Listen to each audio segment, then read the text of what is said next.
By the way, France has been phenomenal. When it comes to SDR, they were right at the front, and we appreciate that. What we are saying is different. It's not what you're saying. You're saying is good, but it's not what you're saying. We are not saying that we continue to have what the taxes France is paying, the taxes Kenya is paying in the current setup. Those are national issues. We need a financial transaction tax at a global level where even countries like Kenya pay. We do not want anything for free. You will pay more eventually because you have a bigger economy. We will pay commensurate to our economy. And we want those resources controlled not by IMF and World Bank.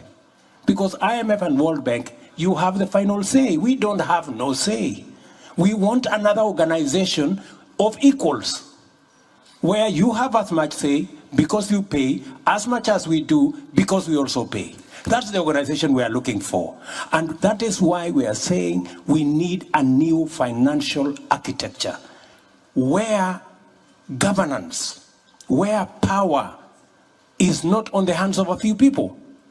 We can agree on the governance of the institution. We can agree on the sharing of power so that all of us have access to resources that go to making sure, number one, renewable energy. We invest in decarbonization. Number two, adaptation, mitigation, smart agriculture. Number three, restoring our planet, restoring our biodiversity, and making sure our carbon sinks work. This is what we are saying, and we would appreciate a little understanding. We want to be, we are talking the normal. If we continue talking the normal, Emmanuel, we will never solve this problem. Things are not going forward, they're going backwards. Tokenism, installment will not solve this problem.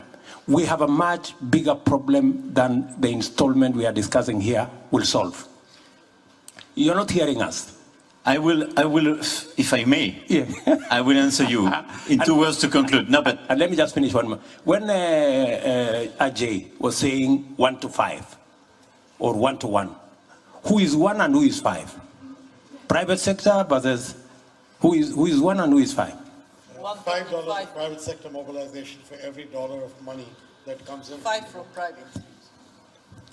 Surely, Ajay. How do you persuade the private sector to bring their money for public good? Private sector is driven by profit, my friend. I mean, unless you persuade me otherwise.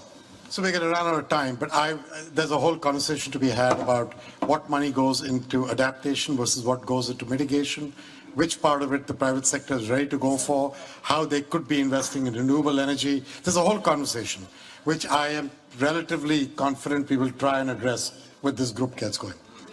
At least my objective was 1 for 1. But it's feasible because I think the whole point is if you take the first loss... I agree with you if that is the case. But I mean, I love having bold people and I take the point. It is possible to bring risk down. We have fragmented the instruments in place, so risk is not going down. We can integrate them and we can bring risk down. But this probably requires a separate session. Yeah. No, but at least you take first loss or guarantee. But just to address your point as a final conclusion, I don't know the country which would accept to have business or people being taxed if it's not voted by your people. This is a sovereign competence. So I agree with you. I want a global taxation. This is my point. But it will be submitted to the acceptation of, and the vote of each national parliament. It's a matter of fact. There is no global tax without a national vote, because it's a matter of sovereignty, William. So I love your objective. I do share it.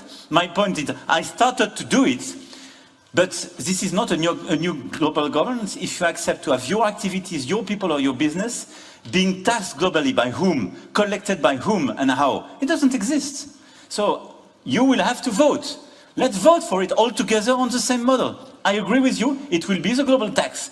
Second, I think the best way to address your point is to make the governance reform of IMF and World Bank and to make them much more adapted to the current world. And I totally agree with the new financial architecture proposed this morning by the Secretary General. Let's not create a new one. Let's just transform the ones we had. And final point, what we are discussing, I'm sorry, but I've been involved in this business probably for too many years. But it's not business as usual. I can tell you, when she proposed the 650 billion capital increase, a lot of people wanted to kill this idea. When we committed for the 100 billion 2 years ago, it was a big splash everywhere. And the fact that we finalized it, it's not normal business. Otherwise, if going from 30 to 100 means nothing, I mean, what is the meaning of our concrete action? So if we deliver concretely what we are discussing today, it's a huge transformation of the model. But it's not the end of the game, I agree with you. We do need an in-depth transformation of our global governance, for sure. And we do need a governance of World Bank and IMF reflecting this world, this new demography and the new dynamics. So let's follow up that in the proper session, and we can finalize this evening and tomorrow, but now we are running big time out of time. Thank you very much to all of you, and let's deliver.